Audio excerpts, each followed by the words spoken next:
Hello, everybody, and welcome back to the GGAB Podcast. I'm your host, Jordan Oliver, and I want to welcome you to one of my favorite segments of the show, which is called Ask a Reading Teacher.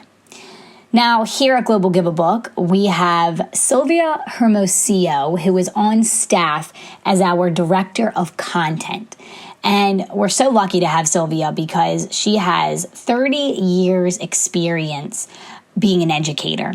And she is a certified reading specialist and has had so much interaction with students and parents, both, in the past, years ago, and currently. And so Sylvia really knows the questions that parents are asking today and in today's times. And she actually shares some of these questions and some of her responses in our weekly newsletter, which you can subscribe to by going to globalgiveabook.org, scrolling down to the bottom of the homepage and typing in your name and email into the subscribe box, and you'll be able to get those monthly newsletters sent to your email. But in those newsletters, Sylvia, we do have a section called Ask a Reading Teacher where she writes out a question from a parent and then shares her response. And I love these because they're real.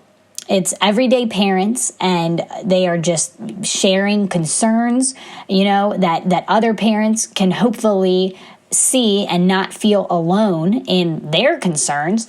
And, Sylvia shares her answer, which we hope reaches out beyond that one parent to a broader audience and can just help be a little bit of a guiding light in this crazy world, in these crazy times we're living in, and in the way that we're trying to navigate schooling and educating our children in particular. So I'm just going to dive right in here to a question from Amalia's mom. And she says, "Dear reading teacher, this school year is so messed up. My daughter goes to school every Friday to review what she learned at home on the computer all week.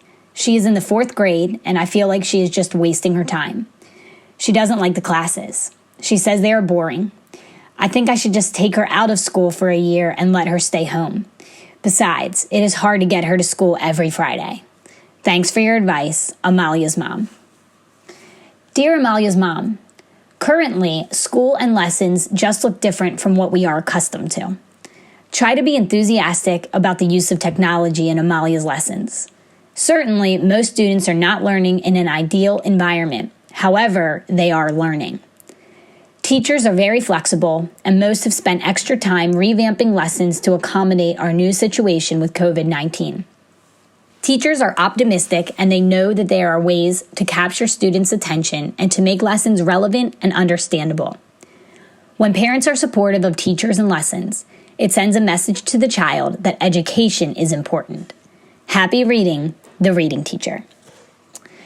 I just want to add in my own little 2 cents here just before we close off, because this month of November at Global Give a Book, the theme is technology. And I loved what Sylvia said in her response when she said that teachers are optimists and they are using new ways to capture students' attention and to make lessons relevant and understandable.